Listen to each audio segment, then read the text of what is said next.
محمد رسول الله. Alhamdulillahi rabbil alamin wal aqibatul lil muttaqin. Asyhadu an la ilaha illallah wahdahu la syarikalah wa asyhadu anna Muhammadan abduhu wa rasuluh. Allahumma shalli wa sallim wa barik ala Muhammadin wa ala alihi wa ashabihi ajmain, amma ba'd. Ya ayuhan nas ittaqullaha haqqa tuqatih wa la tamutunna illa wa antum muslimun. Qala Allah ta'ala fil Qur'anil Karim, a'udzu billahi minasy syaithanir rajim. Bismillahirrahmanirrahim. Ya ayyuhallazina amanu dkhulu fis silmi kaffah wa la tattabi'u khutuwatis syaitan innahu lakum aduwwum mubin. Shadaqallahul azim. Sidang Jumat yang berbahagia, alhamdulillah, puji syukur kita panjatkan kehadirat Allah Subhanahu wa taala. Pada hari ini kita masih diberi kekuatan Islam, iman dan kesehatan sehingga dapat hadir di dalam salat Jumat berjamaah ini, dan mudah-mudahan setiap langkah kita menuju masjid kampus UGM ini mendapatkan ganjaran yang berlipat ganda dari Allah Subhanahu wa taala. Diampuni segala dosa-dosa kita, disampaikan apa yang menjadi cita-cita kita, terutama kehidupan yang bahagia dunia dan akhirat insyaallah.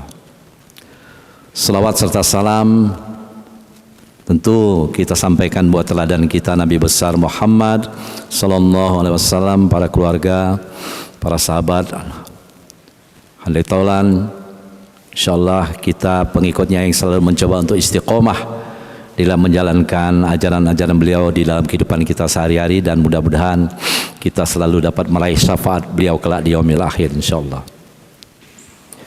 Sebagaimana biasa, saya hanya bisa mengajak pada diri saya sendiri dan menghimbau kepada para hadirin, mari dengan tidak pernah bosan-bosannya kita berusaha meningkatkan kualitas iman dan takwa kita kepada Allah, karena kualitas iman dan takwa ini selalu mengalami pasang surut, tergantung situasi dan lain sebagainya. Tetapi selama kita istiqomah di dalam menjalankan nilai-nilai Islam sesuai dengan apa yang diajarkan oleh Rasulullah SAW, insyaallah Allah akan menyelamatkan kita di dalam mengarungi kehidupan ini.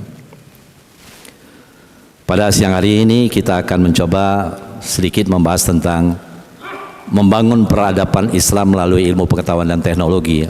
Satu tema yang agak menggelitik sebetulnya, mengingat bahwa pada hari ini dunia dan juga Indonesia terutama dikuasai oleh banyak peradaban dari berbagai macam penjuru ya.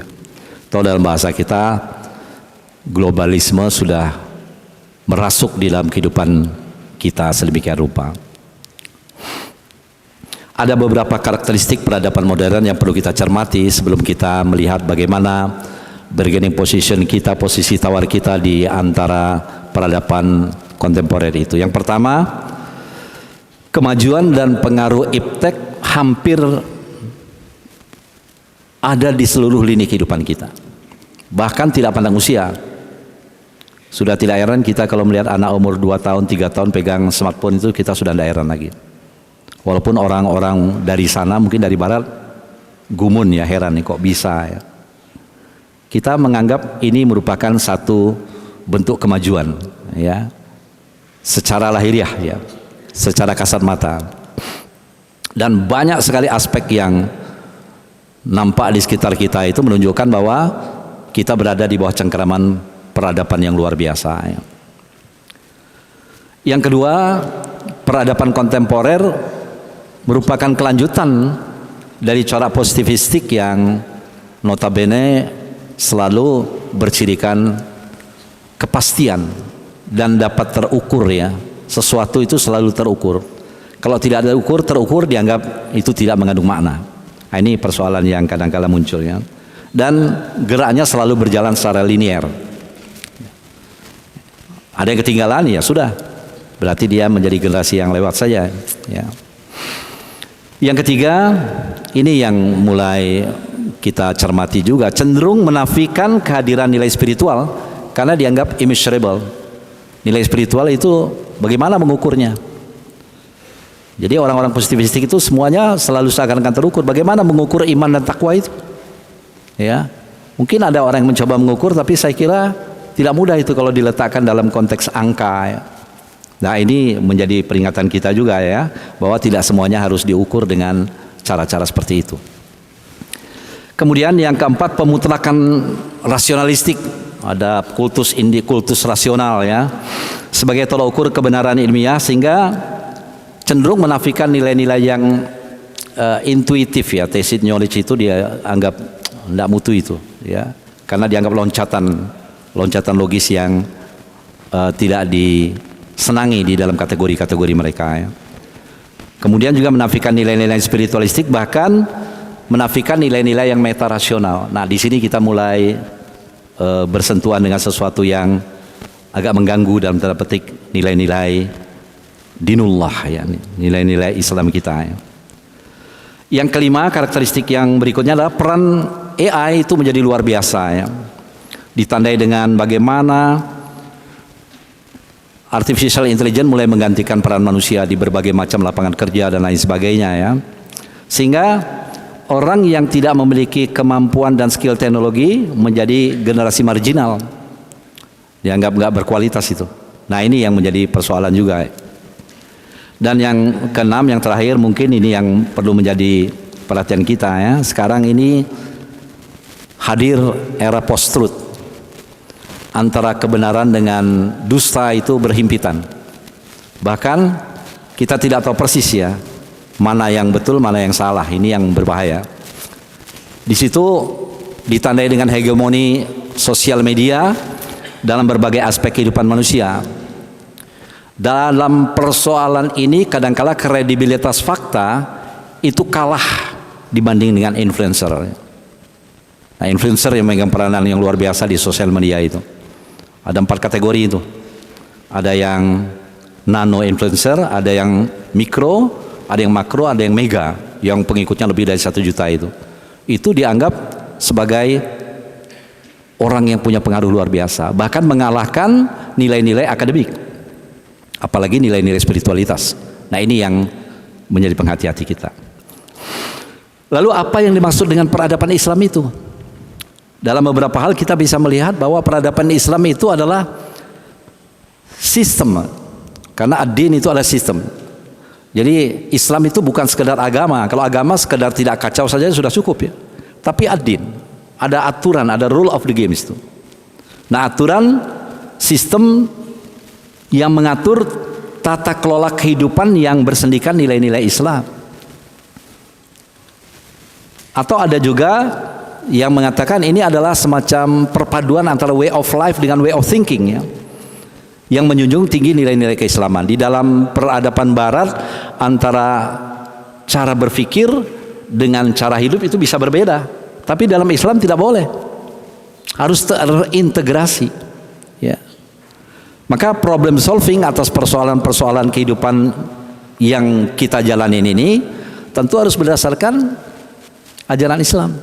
Maka di dalam surat Al-Baqarah ayat 208 tadi, di dalam mukadimah saya lontarkan, Allah mengingatkan supaya kita berislam itu tidaklah secara kafah.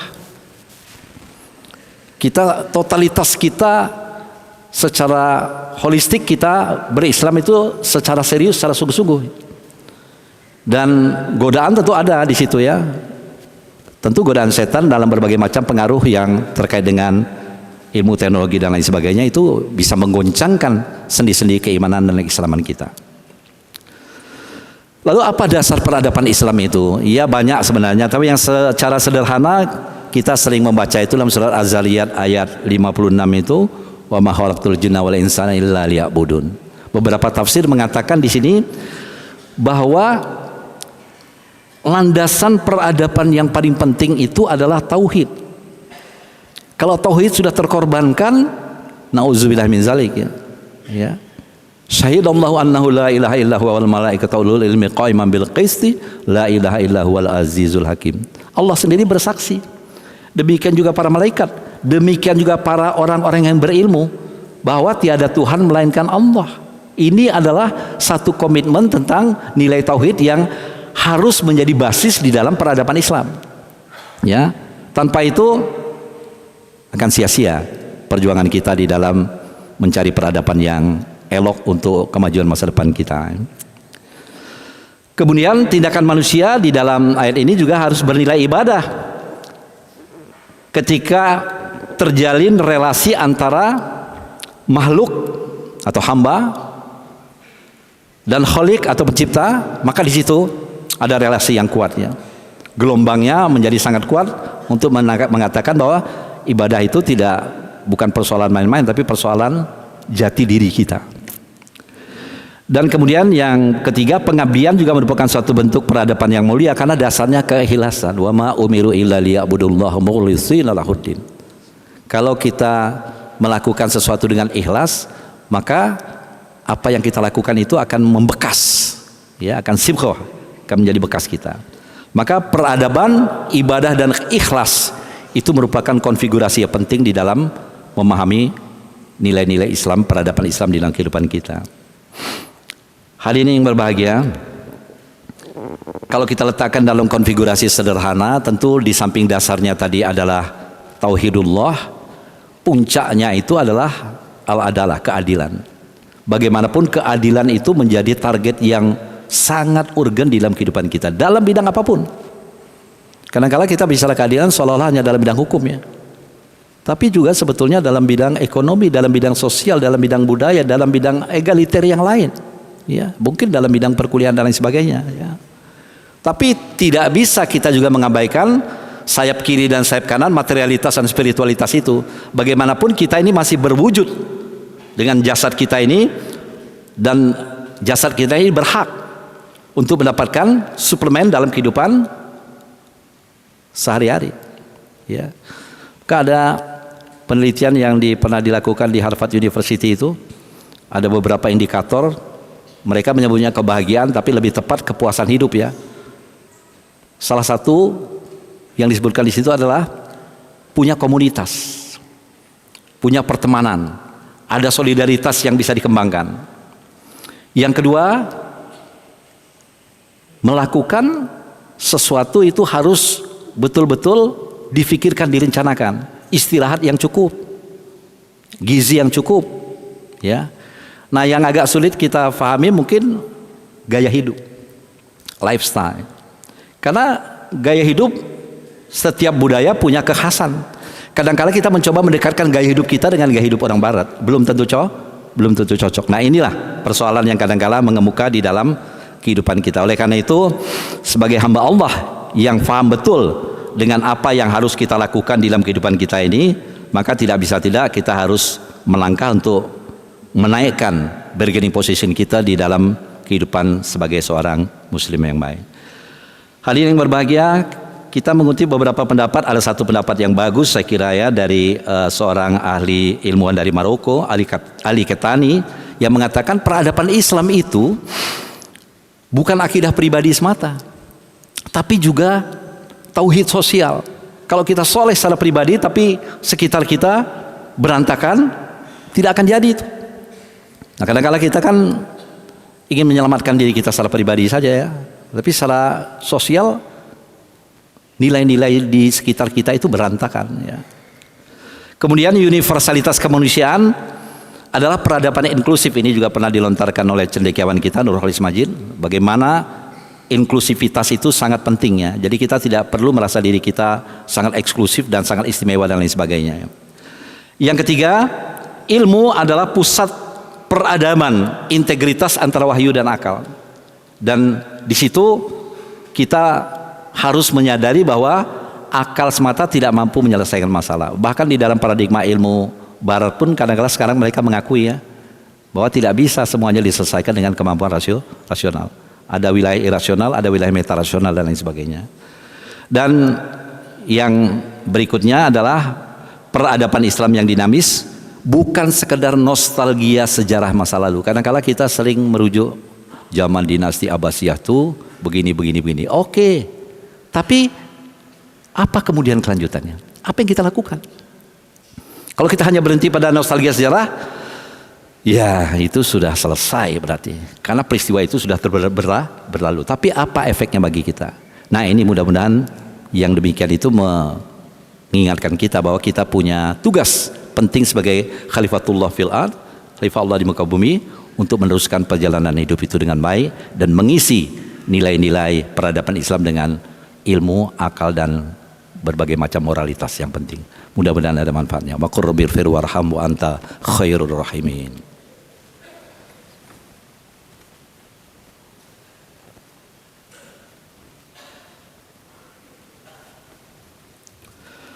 Alhamdulillahirabbil alamin wa bihi nasta'inu ala umuri dunya waddin.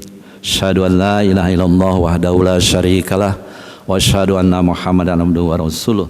Allahumma shalli wa sallim wa barik ala Muhammadin wa ala alihi wa sahbihi ajmain. Amma ba'd. Ya ayuhan nas ittaqullaha haqqa tuqatih wa la tamutunna illa wa antum muslimun.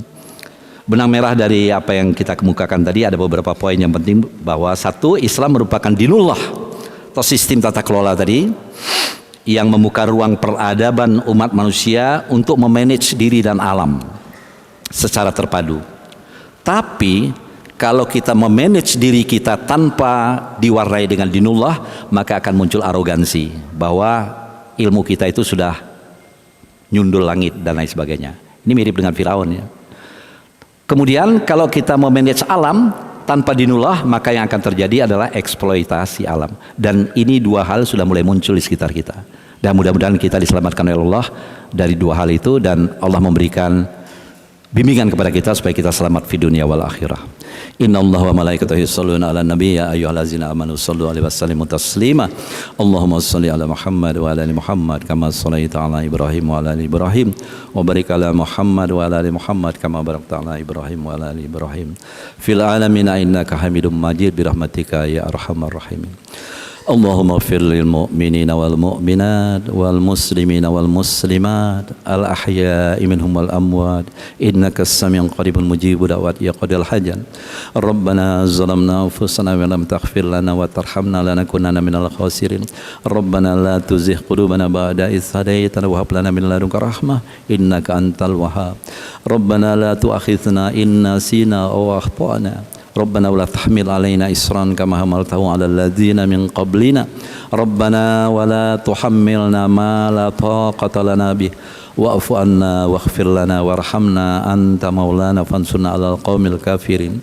Allahumma inna nas'aluka salamatan fid din wa afiyatan fil jasad wa ziyadatan fil ilmi wa barakatan fil rizqi wa taubatan qabla al maut wa rahmatan indal maut wa maghfiratan ba'dal maut. Allahumma hawwin 'alaina fi sakaratil maut wa najatan minan nar wal afwa indal hisab. Rabbana atina fid dunya hasanah wa fil akhirati hasanah wa qina azaban nar. Wa sallallahu ala Muhammadin wa ala alihi wa barik wa sallam. Subhana rabbika rabbil izzati amma yasifun wassalamun alal mursalin walhamdulillahi rabbil alamin. Aqimis shalah. La ilaha illallah Muhammadun Rasulullah.